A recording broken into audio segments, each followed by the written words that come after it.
আমার 10 লিটার তেল দেন না, খুব ইমার্জেন্সি দরকার। অকটেন নেবেন না পেট্রোল নেবেন? প্রাইভেট কার তো অকটেন লাগবো। এই তো সুযোগ, দেখা তো মনে হইতেছে টিয়াওয়ালা লোক। ভাই অকটেন তো নাই। ভাই দেন না, ম্যানেজ করে দিতে পারেন কিনা? আমি একজন ডাক্তার, ইমার্জেন্সি হসপিটাল যাইতে হইব, আমার জন্য অনেকগুলো রুগী বসে রয়েছে।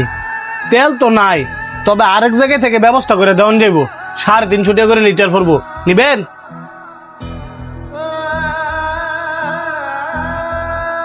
1 লিটার 140 টাকা করিয়া, আর আপনি বলতেছেন 350 লিটার? এমনই তেলের ক্রাইসিস, বিপদ হলে তো মানুষ 500 টাকা লিটারও নেয়। আর আমরা ডাক্তার মানুষ দিকে আপনার তো কমই কইছি। এখন আপনি যদি নেন তাহলে আইনা দিমু। আপনি কিন্তু জুলুম করতেছেন, ভুলা যায় না। জুলুমকারীরে কিন্তু আল্লাহ পাক পছন্দ করে না। বিপদে কিন্তু আপনিও পড়তে পারেন।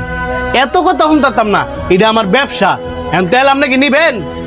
ঠিক আছে দেন।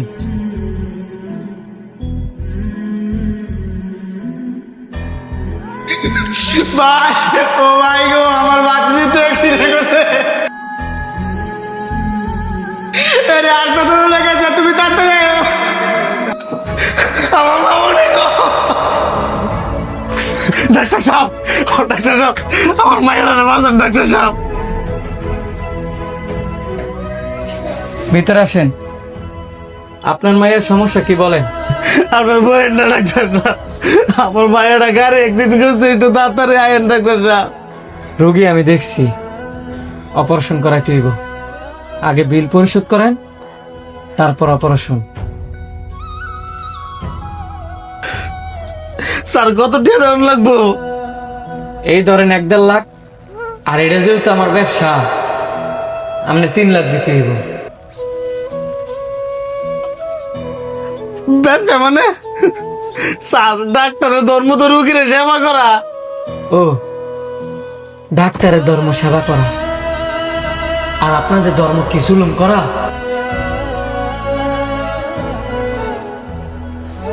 স্যার আপনি? জি আমি। আপনার একটা কথা বলছিলাম না, যে বিপদ কার কখন আসে কেউ বলতে পারে না। আমার প্রয়োজনে আমি আপনার কাছে গেছিলাম, আর এখন আপনার প্রয়োজনে আপনি আমার কাছে আইছেন।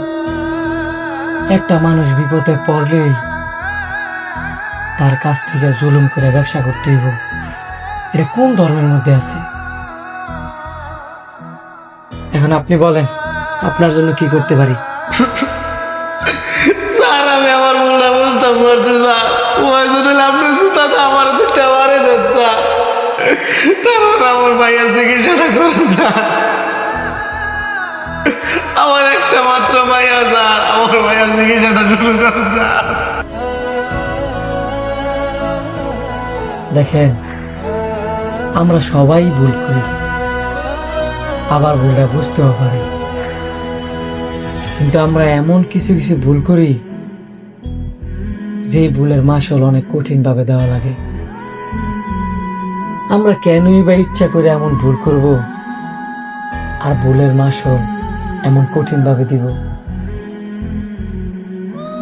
জুলুমকারী, হিংসাকারী আর গীবতকারী, এই মানুষগুলোকে আল্লাহ পাক পছন্দ করেন না।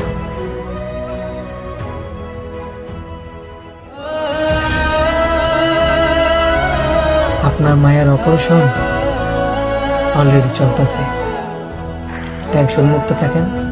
আল্লাহ হাফেজ।